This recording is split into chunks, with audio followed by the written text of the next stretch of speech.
RTO અધિકારીઓનું કામકાજથી દૂર રહી આજે વિરોધ દર્શાવ્યો છે। RTO inspector, assistant inspector driving test, દંડ જેવા કામકાજથી દૂર રહ્યા હતા। વિવિધ પ્રશ્નોનું નિરાકરણ નહીં આવતા નો લોગિન ડે જાહેર કર્યું હતું। આવતીકાલે પણ માસ સીએલ પર ઉતરશે। ઇલેક્શન અને રોડ સેફટીને લગતી જ કામગીરી કરશે।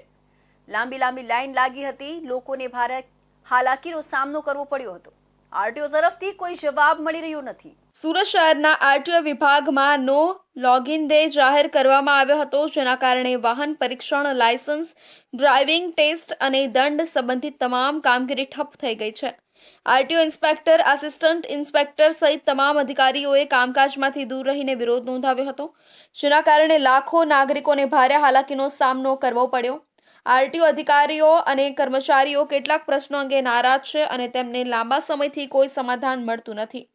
તેમણે સરકાર અને ઉચ્ચ અધિકારીઓ સામે વિરોધ દર્શાવવા માટે નો લોગિન ડે જાહેર કર્યો છે। આરટીઓ ઇન્સ્પેક્ટરો, આસિસ્ટન્ટ ઇન્સ્પેક્ટરો અને અન્ય સ્ટાફે કામકાજ કરવાનું બંધ કર્યું।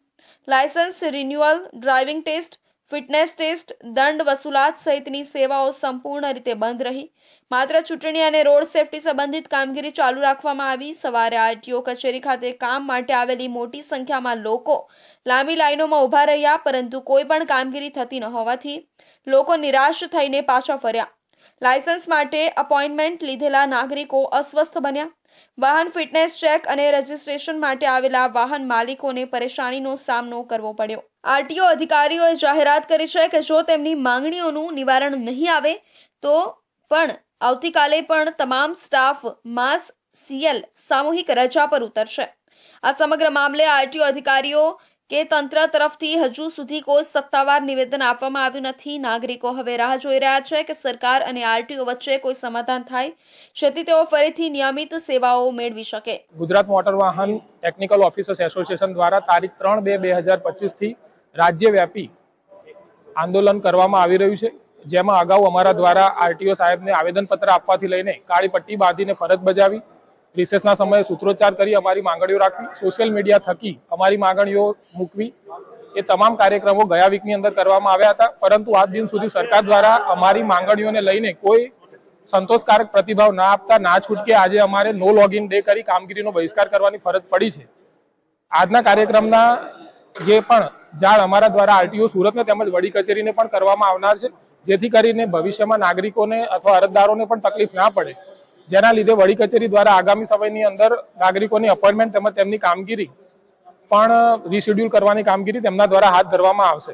અમારી જે માંગણીઓ છે તેમાં મુખ્યત્વે નનામી બેનામી અરજીઓના કારણે તમામ અધિકારીઓની સમક્ષ જે ખાતાકીય તપાસો પડતર છે તેના લીધે અમારા હકો જે વર્ષોથી વંચિત છે, જેવા પ્રમોશન, પ્રોબેશન તેમજ ઉચ્ચતર પગાર ધોરણથી અમને વંચિત રાખવામાં આવેલ છે, તેમજ આરટીઓ અધિકારીને યુનિફોર્મ એલાઉન્સ, વોશિંગ ભથ્થું આપવામાં આવી રહ્યું નથી, તેમજ સળંગ 7 નાઇટ ડ્યુટી અને એવા અન્ય ઘણા મુદ્દાઓના લીધે આજે અમારી માંગણીઓ ન સંતોષાતા અમે નો લોગિન ડેની કામગીરી કરવામાં આવનાર છે અને ભવિષ્યમાં અમારી આ માંગણી ન સંતોષાતા આવતીકાલે સમગ્ર રાજ્યની અંદર આરટીઓ ઓફિસર્સ દ્વારા માસ સીએલનો કાર્યક્રમ હાથ ધરવામાં આવનાર છે। હવે જોવાનું રહેશે કે આરટીઓ વિભાગનો આ વિરોધ કેટલો લાંબો ચાલે છે અને લોકોની મુશ્કેલી ક્યારે ઓછી થાય છે।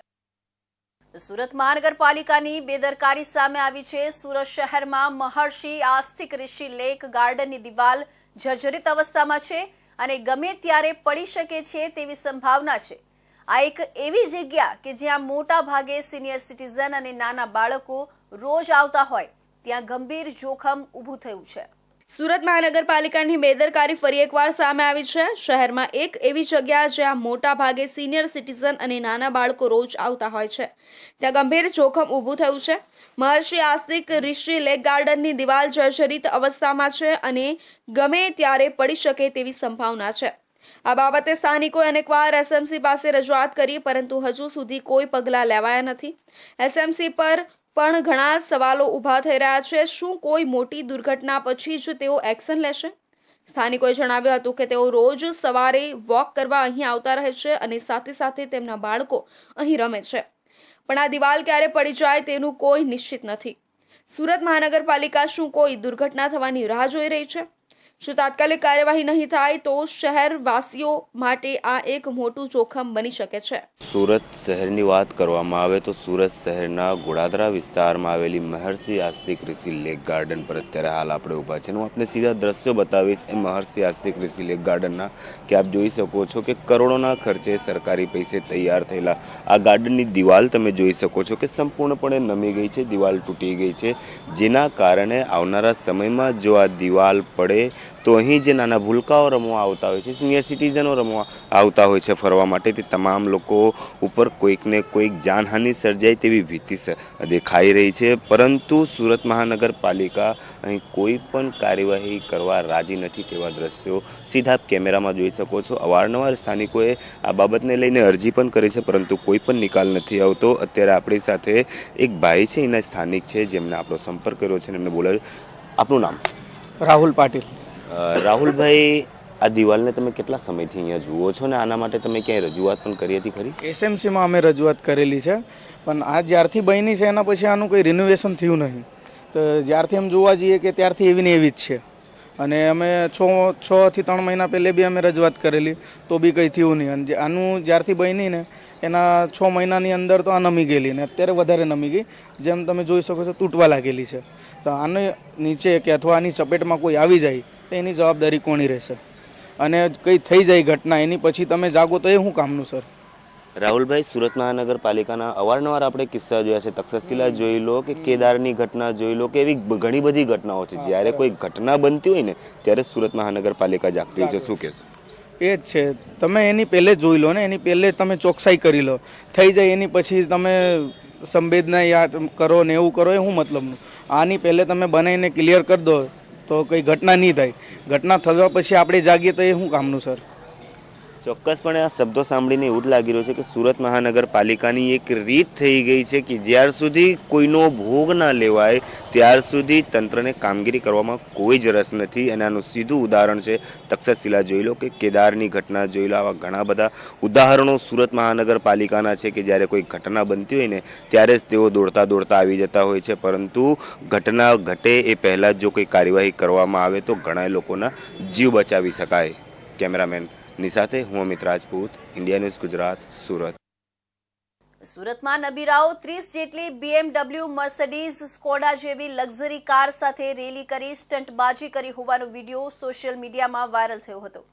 સુરતના ઓલપાડ તાલુકાના કુંકડી ગામમાં આવેલી ફાઉન્ટન હેડ સ્કૂલમાં ધોરણ 12માં અભ્યાસ કરતા વિદ્યાર્થીઓની ફેરવેલ યોજાઈ હતી, જેમાં હાજરી આપવા આવેલા વિદ્યાર્થીઓએ આ રીતે જાહેરમાં સીન સપાટા કરી કાયદાના લીરા ઉડાવ્યા હોવાનું સામે આવ્યું હતું. કોઈ નેતા કે મંત્રીનો કાફલો પણ આવી રીતે ના નીકળે જેવી રીતે વિદ્યાર્થીઓએ રેલી કાઢી હતી. સુરત જિલ્લાના ઓલપાડ તાલુકાના કુંકણી ગામની ફાઉન્ટન હેડ સ્કૂલમાં ધોરણ 12ના વિદ્યાર્થીઓની ફેરવેલ રાખવામાં આવી હતી, જેમાં વિદ્યાર્થીઓ સ્કોડા, મર્સિડીઝ, BMW જેવી 30 જેટલી લક્ઝરી કાર લઈને પહોંચ્યા હતા. સોશિયલ મીડિયામાં જે વિડીયો વાયરલ થયો છે તેમાં વિદ્યાર્થીઓ કારના રૂફટોપમાંથી બહાર નીકળી સ્ટન્ટ કરતા જોવા મળી રહ્યા છે. એક સાથે રસ્તા પર 30 જેટલી કાર દોડાવતા અન્ય વાહન ચાલકો પણ મુશ્કેલીમાં મુકાયા હતા. જહાંગીરપુરા પોલીસ સ્ટેશન વિસ્તારના ફાઉન્ટેન હેડ સ્કૂલ નજીક વિદ્યાર્થીઓના ગાડીઓના કાફલા સાથેના વિડીયો વાયરલ થયા બાદ સુરત ટ્રાફિક પોલીસ દ્વારા તપાસ શરૂ કરવામાં આવી છે. ડીસીપી અમિતા વાનાણીએ જણાવ્યું કે પોલીસ સ્ટેશન દ્વારા સંપૂર્ણ તપાસ હાથ ધરવામાં આવી રહી છે અને ટ્રાફિક નિયમોનું ઉલ્લંઘન કરનારાઓ વિરુદ્ધ કડક કાર્યવાહી કરવામાં આવશે. સુરત ટ્રાફિક પોલીસ દ્વારા તમામ કાર નંબર મંગાવવામાં આવ્યા છે અને મોટર વાહન અધિનિયમની કલમો અનુસાર જરૂરી કાર્યવાહી હાથ ધરવામાં આવશે. ડીસીપી અમિતા વાનાણીએ સ્પષ્ટ કર્યું કે ટ્રાફિક નિયમોનો ભંગ કરનારાઓ સામે શિક્ષાત્મક અને કાનૂની કાર્યવાહી કરવામાં આવશે. સામાન્ય રીતે આ રીતે કારનો કાફલો સરકારી મંત્રી અને વીઆઈપી લોકોનો હોય છે, જો કે તેમાં પણ આટલી બધી લક્ઝરી કાર નથી હોતી. સુરતના રાંદેરના ડીમાર્ટથી શરૂ થયેલો આ રોડ શો ઓલપાડના દાંડી રોડ પર આવેલી ફાઉન્ટન હેડ સ્કૂલ સુધી ચાલ્યો હતો. તેમ છતાં આ સમગ્ર બાબતે પોલીસ અજાણ જોવા મળી રહી છે. આ મામલે પોલીસને પૂછતા તેઓએ સ્પષ્ટ કર્યું કે વિદ્યાર્થીઓ કે સ્કૂલે કોઈ મંજૂરી લીધી નહોતી. પાલ અને રાંદેર પોલીસે જણાવ્યું કે અમને આ અંગે કોઈ જાણ કરી નહોતી. જો વાહન વ્યવહારના નિયમો તોડવામાં આવ્યા હશે તો તપાસ કરીશું. જહાંગીરપુરા પોલીસ સ્ટેશન વિસ્તારમાં ફાઉન્ટેન સ્કૂલ પાસે જે છોકરાઓનો વિડીયો વાયરલ થયો છે કારોના કાફલા સાથે એના પર ચોક્કસપણે અત્યારે પોલીસ સ્ટેશન દ્વારા તપાસ હાથ ધરવામાં આવી છે અને જેટલી પણ MV એક્ટની કલમો અને IPCની કલમો હશે એ વેરીફાઈ કરીને ચોક્કસપણે એમના વિરુદ્ધ શિક્ષાત્મક કાર્યવાહી કરવામાં આવશે. વિડીયોમાં જે દેખાઈ રહ્યું છે એમાં બાળકો રૂફટોપ પર ઊભા છે અને અમુક ગાડીઓમાં ડ્રાઈવરો કાર ડ્રાઈવ કરી રહ્યા છે એવું વિડીયોમાં દેખાઈ રહ્યું છે. એટલે એ વિગતો અત્યારે પોલીસ સ્ટેશન દ્વારા તપાસ કરવામાં આવે છે અને ચોક્કસપણે એમના વિરુદ્ધ સખતમાં સખત શિક્ષાત્મક કાર્યવાહી કરવામાં આવશે. અત્યારે જે અમારી પાસે વિગતો આવી છે એ જહાંગીરપુરાની ફાઉન્ટેન સ્કૂલ છે અને આગળની કઈ જગ્યાએ ગયા હતા એની તપાસ હાલ પોલીસ સ્ટેશન દ્વારા કરવામાં આવી રહી છે. ના, એ બિલકુલ એ અત્યારે મેં જે પ્રમાણે કીધું એ પ્રમાણે દરેક કારમાં વિડીયોમાં સ્પેસિફિકલી દેખાતું નથી એટલે એ અત્યારે પોલીસ સ્ટેશન દ્વારા તપાસ કરવામાં આવી રહી છે. બીજી તરફ ફાઉન્ટેન હેડ સ્કૂલે પણ જવાબદારી લેવાનો ઇનકાર કર્યો. સ્કૂલના એડમિન હેડે સ્પષ્ટ કહ્યું કે આ આયોજન અમારું નહોતું. વાલીઓ અને વિદ્યાર્થીઓએ કોઈ પણ મંજૂરી વગર ગાડીઓ લાવી. અમે તો સ્કૂલ બસ મોકલી હતી પણ કોઈએ તેનો ઉપયોગ કર્યો ન હતો. અમે એક પણ કારને સ્કૂલના કેમ્પસમાં પ્રવેશવા દીધી નહોતી. વિડીયો વાયરલ થયા બાદ સુરત પોલીસ સક્રિય બની ગઈ છે. ટ્રાફિક પોલીસ અને સ્થાનિક પોલીસે તમામ ગાડીઓના નંબર અને વિગતો મેળવવા માટે તપાસ શરૂ કરી છે. શાળાની વહીવટીતંત્ર પાસેથી પણ માહિતી એકત્ર કરવામાં આવી છે અને ટ્રાફિક કાયદાનું ઉલ્લંઘન કરનાર વિદ્યાર્થીઓ વિરુદ્ધ યોગ્ય કાર્યવાહી કરવાની તૈયારી કરવામાં આવી રહી છે.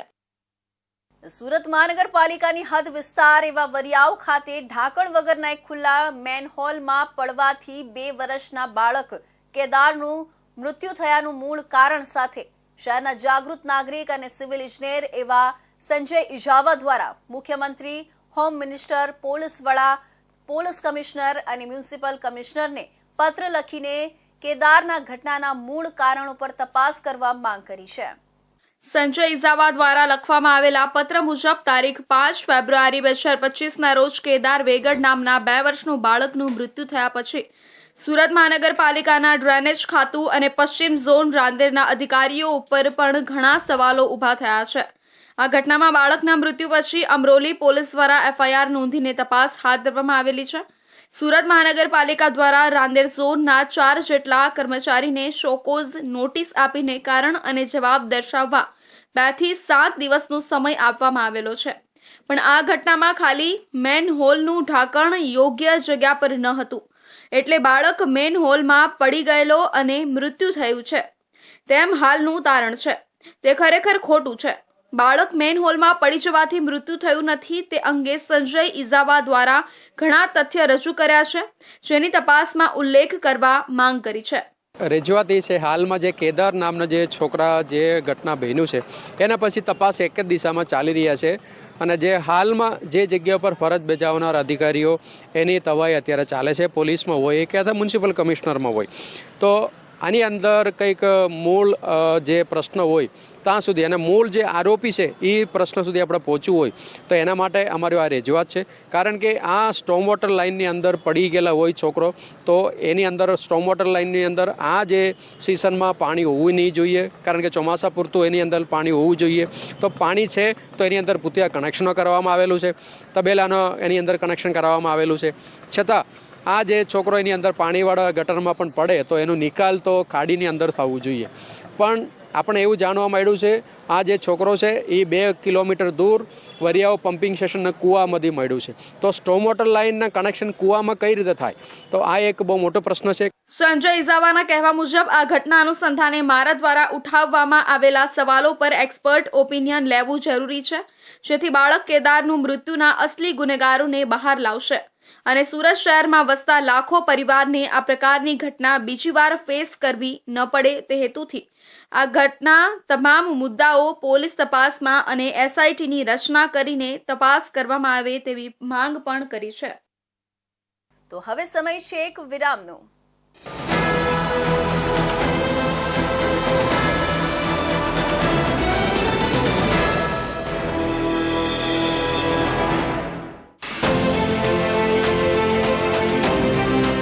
हर तरफ जानकारियों का अंबार, लेकिन एक सच के पहलू हजार. खबर समझिए तोल मोल के, देखिए आंख कान खोल के.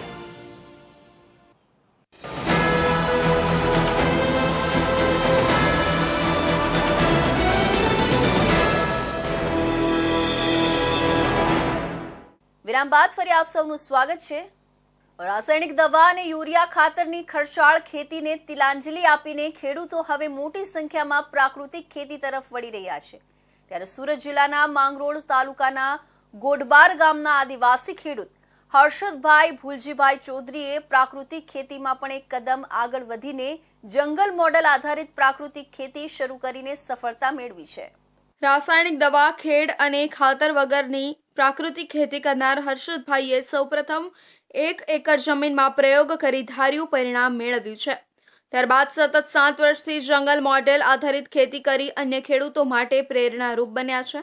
આ પદ્ધતિથી તેઓ નજીવા ખર્ચમાં 3 વીઘા જમીનમાં 15થી વધુ પ્રકારના પાકોનું ઉત્પાદન લઈને વાર્ષિક ₹2.50 લાખનો ચોખ્ખો નફો મેળવી રહ્યા છે.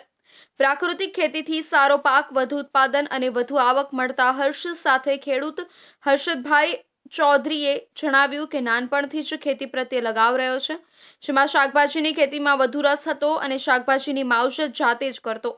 ધોરણ 9 સુધી અભ્યાસ કરી પિતા સાથે ખેતીકામમાં જોડાઈ ગયો. ત્યારબાદ વર્ષ 2018માં ખેતીને લગતી વિવિધ શિબિરોમાંથી પ્રાકૃતિક ખેતીનું માર્ગદર્શન મેળવ્યું. આત્મા પ્રોજેક્ટની શિબિરથી પ્રાકૃતિક ખેતીની પ્રેરણા મળી અને 2019માં ગાય આધારિત પ્રાકૃતિક ખેતીની શરૂઆત કરી. હર્ષદભાઈ વધુમાં જણાવે છે કે પહેલા રાસાયણિક ખેતી ખર્ચાળ અને સ્વાસ્થ્ય માટે હાનિકારક હોવાથી જંગલ મોડેલ આધારિત પ્રાકૃતિક ખેતી તરફ વળ્યો, જેમાં કોઈ ખેડ કર્યા વગર ખેતી કરવાની શરૂઆત કરી. આ ખેતીમાં બધા પાક એક સાથે વાવવાના હોય છે, જેથી મેં અનાજ, કઠોળ, શાકભાજી, ફ્રૂટ સહિતના એક સામટા 15થી 20 પાક વાવ્યા છે. ફ્રૂટની ખેતીમાં દાડમ, ચીકુ, જામફળ, સીતાફળની સાથે શાકભાજીનું વાવેતર કર્યું છે. જુવાર, બાજરી, મકાઈ જેવા અનાજનું પણ વાવેતર પ્રગતિમાં છે. સાથે ચોળી, મગ, અડદ જેવા કઠોળ પાક પણ છે. સામૂહિક પાકના કારણે ઉત્પાદન ખર્ચ ઓછો અને પ્રાકૃતિક ખેત પદ્ધતિના કારણે ઉત્પાદન પણ વધુ મળી રહ્યું છે. હું છેલ્લા 2018-19થી પ્રાકૃતિક ખેતી કરું છું, જેમાં શરૂઆતમાં મેં મરચાં, રીંગણ, તુવેર, ચોળી, ગુવાર અને 4 વર્ષમાં શાકભાજી, ભીંડાને, ચણા અને આપણે ડાંગર, મગફળી અને ધાણા, પાલક, મેથી વાવું છું 4 વર્ષથી, જેમાં મને વર્ષે 2 થી 2.5 લાખ રૂપિયાનો નફો મળે છે. હવે પ્રાકૃતિક ખેતી કરવામાં હું 2015-16માં શરૂઆત કરી, ત્યારે અમે બીજા એપીએસ જોડે જોઈન્ટ હતા. એમાં હું બળપ ડાયરેક્ટર તરીકે નિમણૂક થયેલો. એમાં અમે ડેડિયાપાડા કેવીકેમાં ગયા, ત્યાં અમને પ્રાકૃતિક ખેતી વિશેની માહિતી મળી અને ત્યાર પછી મેં પ્રાકૃતિક ખેતી કરવાની 2018-19થી શરૂઆત કરી. હમણાં હું 3 વીઘા જેટલી જમીનમાં પ્રાકૃતિક ખેતી, ગાય આધારિત ખેતી કરું છું અને એમાં મને આ મોડલ ફાર્મ બનાવ્યું. એમાં સરકાર તરફથી 13,500ની સહાય મળી છે અને ગાયનો નિભાવ ખર્ચ 10,800 રૂપિયા મળે છે. સરકાર દ્વારા મળેલી આર્થિક સહાય વિશે વાત કરતા કહે છે કે રાજ્ય સરકારની ખેડૂતલક્ષી વિવિધ યોજનાઓ થકી અમારા જેવા છેવાડાના ખેડૂતો આર્થિક રીતે પગભર બન્યા છે. જંગલ મોડેલ આધારિત ખેતી માટેનું મોડલ ફોર્મ બનાવવા સરકાર દ્વારા ₹13,500ની સહાય પ્રાપ્ત થઈ છે. ઉપરાંત ગાય આધારિત ખેતી કરતો હોવાથી રાજ્ય સરકારની ગાય નિભાવ યોજના થકી વર્ષે ₹10,800ની સહાય પ્રાપ્ત થઈ છે. Lions club of Silvassa charitable trust દ્વારા આયોજિત સંસ્કૃતિ અમારી ધરોહર કાર્યક્રમનો સમારોહ પૂર્ણ થયો. આ 4 દિવસીય કાર્યક્રમને Devkiba Mohansinhji Chauhan college of commerce and science દ્વારા આયોજિત કરવામાં આવ્યો હતો. આ કાર્યક્રમમાં દાદરા અને નગર હવેલીના 700થી વધુ વિદ્યાર્થીઓએ ભાગ લીધો હતો. Lions club of Silvassa charitable ટ્રસ્ટના Devkiba Mohansinhji Chauhan college of commerce and science દ્વારા આયોજિત 4 દિવસીય કાર્યક્રમ સંસ્કૃતિ અમારી ધરોહરનો સમારોહ ભવ્ય રીતે સંપન્ન થયો છે. કાર્યક્રમની શરૂઆતમાં માતા સરસ્વતીની પ્રતિમાના સમક્ષ દીપ પ્રજ્વલિત કરવામાં આવ્યો. આ વિશેષ કાર્યક્રમમાં Savitribai Phule Gujarat university, Gujarat technical university, Gujarat national law university, Veer Narmad Dakshin Gujarat university, લોયોલા college અને મુંબઈ યુનિવર્સિટી સહિત દાદરા અને નગર હવેલીના અનેક મહાવિદ્યાલયોના 700થી વધુ વિદ્યાર્થીઓએ ભાગ લીધો હતો. સાંસ્કૃતિક વારસાનું આ કાર્યક્રમ રાજ્યનું સૌથી મોટું અને વ્યાપક દ્રશ્ય શ્રાવ્ય કલા આયોજન હતું, જેનો મુખ્ય ઉદ્દેશ્ય ભારતીય સંસ્કૃતિની સમૃદ્ધ ધરોહરનું સંરક્ષણ અને પ્રચાર કરવો હતો. આ પ્રદર્શનમાં આશરે 56 સ્ટોલ લગાવવામાં આવ્યા હતા, જેમાં પુસ્તકો, સૌંદર્ય પ્રોડક્ટ્સ, ઇલેક્ટ્રોનિક્સ સામાન અને ખાવા પીવાની વસ્તુઓ સામેલ હતી. 4 દિવસીય આ કાર્યક્રમમાં સ્ટોલ પર મોટી સંખ્યામાં લોકોની ભીડ જોવા મળી હતી. વિદ્યાર્થીઓ અને મુલાકાતીઓએ સ્ટોલ પર ઊંચા ઉત્સાહ સાથે ભાગ લીધો હતો, જેના કારણે કાર્યક્રમનું વાતાવરણ ઉત્સાહપૂર્ણ બની ગયું. કાર્યક્રમ દરમિયાન વિવિધ સાંસ્કૃતિક અને શૈક્ષણિક સ્પર્ધાઓનું આયોજન કરવામાં આવ્યું હતું, જેમાં નૃત્ય, સંગીત, વાર્તા, વાંચન, વાદ વિવાદ, ચિત્રકલા, ભાષણ, લોકનૃત્ય, નાટક અને પ્રશ્નોત્તરી જેવી 40 સ્પર્ધાઓ સામેલ હતી. આ સ્પર્ધામાં વિદ્યાર્થીઓએ પોતાનું શ્રેષ્ઠ પ્રદર્શન કર્યું. ये इंटर कॉलेजिएट कल्चरल फेस्टिवल में मोर देन 700 पार्टिसिपेंट्स ने पार्टिसिपेट किया है एंड 7 डिफरेंट यूनिवर्सिटीज़ जो महाराष्ट्र, गुजरात और तमिलनाडु से हमें ज्वाइन किया ये कल्चरल फेस्टिवल में हिस्सा लेने. इस इंटर कॉलेजिएट कल्चरल फेस्टिवल संस्कृति हमारी धरोहर हमारे ट्रस्ट के चेयरमैन श्री फतेह सिंह जी चौहान सर के मार्गदर्शन पे आयोजित किया गया है. ये जो इंटर कॉलेजिएट 4 फरवरी से 7 तारीख तक जो आयोजन किया गया था, इसका इनॉग्रेशन श्रीमती काजल ओझा वैद्य जी जो एक रिनाउंड सेलिब्रिटी आर्टिस्ट और मोटिवेशनल स्पीकर है, उनके हाथों हुआ था. इस प्रोग्राम में हमने एग्जीबिशंस का भी आयोजन किया था, जहाँ एग्जीबिटर्स लोकली और हमारे बच्चों ने काफ़ी सारे स्टॉल्स लगाए थे और 5000 से ज़्यादा विजिटर्स विजिट करके गए हैं. સમાપન સમારંભમાં તમામ વિજેતાઓને સન્માનિત કરવામાં આવ્યા અને સ્પર્ધાઓમાં શ્રેષ્ઠ પ્રદર્શન કરનારા ભાગ લેનારાઓને champion trophy, Devkiba Mohansinhji Chauhan college of commerce and science, માન્યતા ટ્રોફી SSR કોલેજ, પ્રમાણપત્રો અને ભેટો આપી સન્માનિત કરવામાં આવ્યા હતા. વિજેતાઓને તેમની મહાન પ્રસ્તુતિ માટે પ્રોત્સાહિત કરવામાં આવ્યા અને તેમના ઉજ્જવળ ભવિષ્ય માટે શુભકામનાઓ આપવામાં આવી હતી. સંસ્થાના અધ્યક્ષ ફતેહસિંહજી ચૌહાણે કાર્યક્રમના સમાપન સમારંભમાં વિદ્યાર્થીઓને સંબોધન કરતા આ પ્રકારના આયોજનના મહત્વ પર પ્રકાશ પાડ્યો. તેમણે કહ્યું કે સંસ્કૃતિ આપણા સમાજની આત્મા છે અને આ પ્રકારના કાર્યક્રમો આપણને અમારી મૂળ સંસ્કૃતિ સાથે જોડાવાનો અવસર આપે છે. તેમણે વિદ્યાર્થીઓને સ્પર્ધામાં ભાગ લેવા માટે પ્રોત્સાહિત કરતા કહ્યું કે આ પ્રકારના આયોજનથી તેમનો વ્યક્તિત્વ વિકાસ અને સાંસ્કૃતિક જ્ઞાન સમૃદ્ધ થાય છે.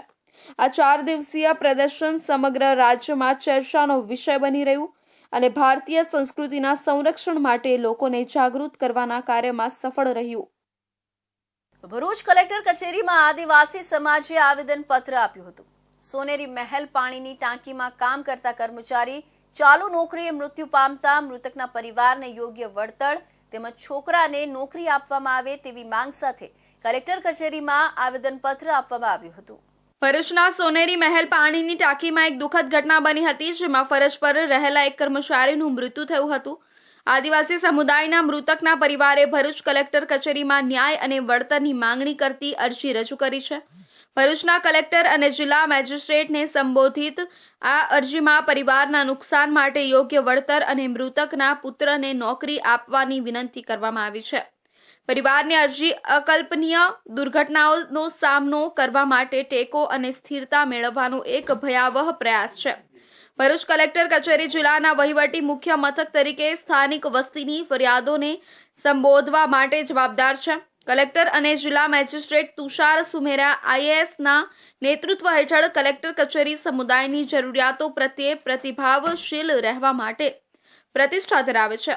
આ કિસ્સામાં કલેક્ટર કચેરી અરજીની સમીક્ષા કરશે અને કર્મચારીના મૃત્યુની આસપાસના સંજોગોની તપાસ કરશે.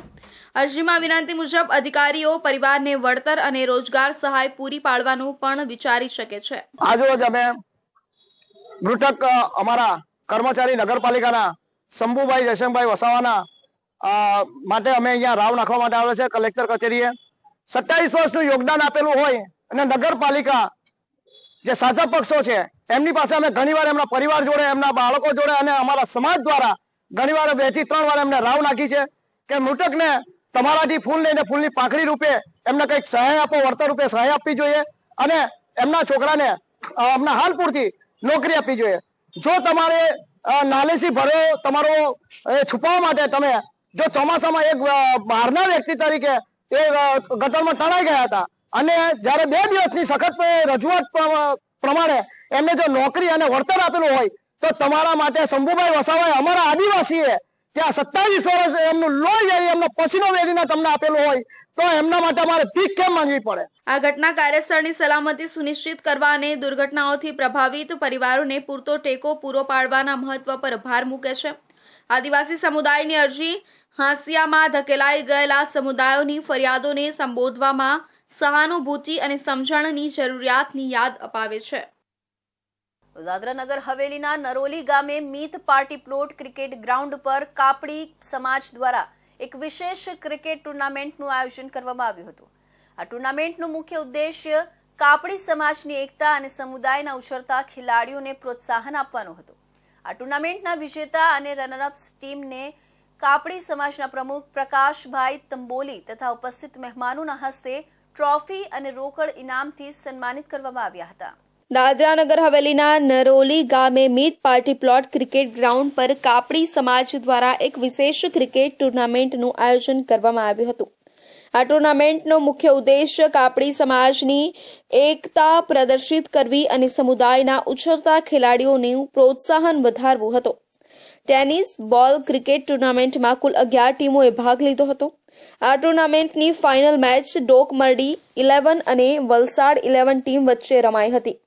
કઠિન પ્રતિક્રિયા વચ્ચે ડોકમરડી 11 ટીમને વિજયી બનીને ટુર્નામેન્ટ જીતી લીધો, જ્યારે વલસાડ 11 ટીમ રનર્સ અપ રહી હતી. કાપડી સમાજ ક્રિકેટ ટુર્નામેન્ટનું આયોજિત કરવામાં આવ્યું હતું કાપડી સમાજ તરફથી.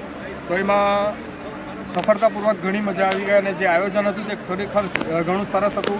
કાપડી સમાજને આગળ લાવવા માટેના જે આપણા યંગસ્ટરો છે એ આ રીતે અલગ અલગ પ્રવૃત્તિઓમાં પણ આગળ વધે. ક્રિકેટો રમે છે પરંતુ નવા છોકરાઓ અને જે સિનિયર સિટીઝન છે તે પણ આમાં સપોર્ટ કરે છે. એ બદલ ઘણો આનંદ થયો અને આ જ રીતે આપણો સમાજ એટલે કે કાપડી સમાજ આગળ વધે એ રીતે બધાને શુભેચ્છા. જય માતાજી. કાપડી સમાજની છેલ્લા 2 દિવસથી શનિ રવિ નરોલીના ગ્રાઉન્ડમાં ક્રિકેટ મેચના રાઉન્ડ રમાતા હતા, ટુર્નામેન્ટ રમાતી હતી. એમાં 2 દિવસમાં 11 ટીમોએ ભાગ લીધો. ખૂબ જ આનંદ અને ઉત્સાહથી લગભગ 300-400 સમાજના પ્રતિનિધિઓની વચ્ચે આ 2 દિવસ ઉલ્લાસથી ક્રિકેટ મેચો રમાણી છે અને એમાં રનર્સઅપ તરીકે સેલ્વાસ ટીમ વિનર થઈ છે અને રનર્સઅપમાં વલસાડની ટીમ જીતી છે. અને આજે ખૂબ જ આનંદ અને ઉત્સાહનો દિવસ હતો. બધાએ ખૂબ જ આનંદ રીતે આજનો આ ક્રિકેટ ટુર્નામેન્ટનો પ્રસંગ ઉજવ્યો છે. નમસ્કાર. આ ટુર્નામેન્ટના વિજેતા અને રનર્સ અપ ટીમોને કાપડી સમાજના પ્રમુખ પ્રકાશભાઈ તંબોલી તથા ઉપસ્થિત મહેમાનોના હસ્તે ટ્રોફી અને રોકડ ઇનામથી સન્માનિત કરવામાં આવ્યા હતા. વિજેતા તથા રનર્સ અપ ટીમને ટ્રોફી અને રોકડ ઇનામ આપી પ્રોત્સાહન વધાર્યું હતું. આ ટુર્નામેન્ટથી કાપડી સમાજના ખેલાડી અને ટીમો વચ્ચે વધુ સકારાત્મક સ્પર્ધાનું અને એકતાનું પ્રતીક નિર્માણ થયું છે અને આગામી સમયમાં વધુ આવા કાર્યક્રમો યોજાવાની આશા રાખવામાં આવી રહી છે. તો આ હતા સુરત બુલેટિનના મહત્વના સમાચાર. નવા સમાચાર સાથે ફરી મળીશું. ત્યાં સુધી જોતા રહેજો ઇન્ડિયા ન્યૂઝ ગુજરાત.